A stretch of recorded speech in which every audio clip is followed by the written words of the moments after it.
1,165. That is the amount of people the police killed in 2018. 1,165. 25.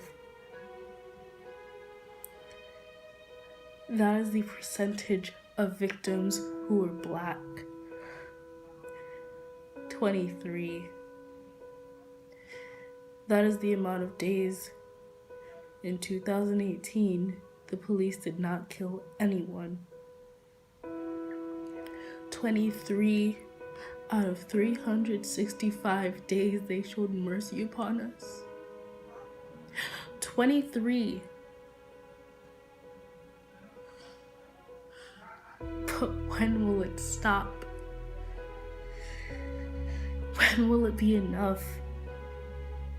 When will we bury our last son, our last daughter, our last sister, our last brother, our last mother, our last father, our last spouse, our last partner, our last anything?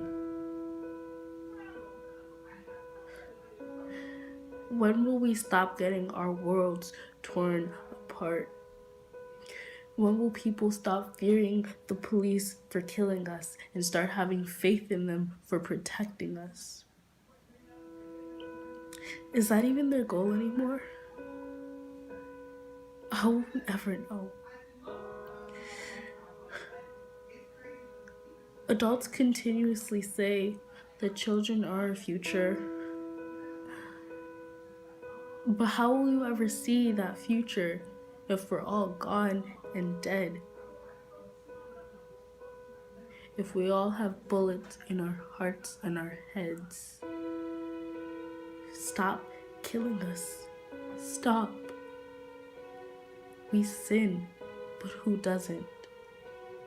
We're not the best people, but who is? We're not perfect, but what even is that? When will I be able to go outside with the mentality that I will always come back home? When will I be able to feel safe in a car with my brother, with my father, with my mother? When will the fear end? African Americans are 3 times more likely to be killed by the police. 3 times. 99% of cases in 2015 resulted in no conviction. The police are getting away with their murderous rampages, and the justice system is doing nothing about it. They know that what they're doing is wrong in so many different ways. But when will it stop? 1 in 3 women, 1 in 4 men. Those are the ratios of victims of sexual assault. That means that about 33% of women will be sexually assaulted at some point in their lifetime. And about 25% of men will have been sexually assaulted at some point in their lifetime. There are more women on this earth, yet more of us are violated than men. The Me Too movement should not have to be a movement. People should not relate to each other in that way. It is inhumane. We should be united by the better things in life, not the things that can break us. Nearly 20 people per minute are physically abused by an intimate partner in the United States, which adds up to over 10 million victims in a single year. 1 in 4 women, 1 in 7 men. Those are the ratios of victims of domestic violence. That means that about 25% of women will have experienced domestic violence in their lifetime, and about 14% of men will have experienced domestic violence in their lifetime. Domestic abuse accounts for 15% of all violent crime. 17 to 3. That is the ratio of female to male victims of domestic violence. 85% are women, whereas 15% are men. 28. That is the percentage of families that become homeless due to domestic violence. 5 million. That is the amount of children who are exposed to domestic violence every year. 5 million kids who are more likely to attempt suicide, abuse drugs and alcohol, commit sexual assault crimes, and so much more. 4% of high school students report being purposely hit, slapped, or physically hurt by their partner in the last 12 months. Most cases of domestic violence are never reported to the police. 1 in 5 women, 1 in 71 men. Those are the ratios of victims of rape. That means that about 20% of women will have been raped at some point in their lifetime, and about 1% of men will have been raped at some point in their lifetime. Those are very different numbers, but whether it be 99% or 1%, it has to stop. Most targets of sexual violence are not heterosexual. 91% of victims of rape and sexual assault are female, whereas 9% are male. If you are unaware what rape is, we are going to have a brief lesson right now.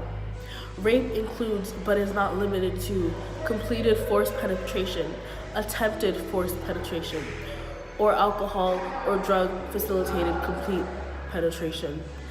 In 80% of rape cases, the victim knew their rapist. About 25% of girls and about 17% of boys will be sexually abused before they turn 18 years old. 34% are family members, someone you know, someone you can casually sip eggnog with during breakfast, walk into your room and give you a kiss goodnight, bring you your favorite dish to the family reunion. It can be anyone, and you would never know until it is too late. They could be someone you would trust with your life, and it will all disappear in one single moment, as if you meant nothing. When will it stop? 24 school shootings in 2018. 114 people killed or injured in the midst of it. 35 people killed. 79 people injured. 28 students killed. 7 adults killed. 13 in a school building. 16 during the school day. Of the 13 incidents that happened in the building and during school hours, 10 had police officers assigned to them, and 19,965 students were exposed to violence. 6 during a sporting event. 2 were elementary schools, 4 were middle schools, and 18 were high schools. 25 suspects. At least 13 were students. Of those 13, 9 attended the school the shooting took place at. 4 attended a different school. Of the 21 identified suspects, 19 were male, whereas 2 were female. 3 million Americans carry loaded handguns with them every day, because who feels safe outside anymore? Not many people, if we're being honest. every year, new dangers appear, and some old ones even resurface. Most people want world peace, and yet they do nothing to help achieve that goal. 39,773 gun deaths in 2017 alone, up by over 1,000 from 2016. Nearly 2/3 were suicides. Those are nearly 26,515 suicides using guns. It is the largest yearly total on record in the CDC's database, which goes back 50 years. The largest number of suicides since 1967. We shoot people down when things are rough and call it a day. We shoot ourselves and call it life. We have twisted mindsets about things that should be clear as ice and fail to see it. And we are dying young because of it. But when will it stop? 250. I repeat, 250. As of February 21st, 2019, that is the amount of parents who have been separated from their children since June 26, 2018. Since the last day of my sophomore year. That was the number in February. I can only imagine how far it's jumped since then. Because of our current president, over 256,000 people were deported in 2018, the highest number in over a decade. More and more people are being separated from their families every day, and by a government they believed would protect them and welcome them with a place of refuge. More and more people get their entire lives turned upside down. And for what? A better America? I am not sorry for saying this, but if that is today's America, then I don't want to be living in it. We have a right to life, liberty, to the pursuit of happiness. How can people be happy when they're constantly dreading the last meal they have with their families before they get ripped apart? That is not the America our founding fathers fought for. We are losing sight of that America more and more each day. But when will all this injustice stop?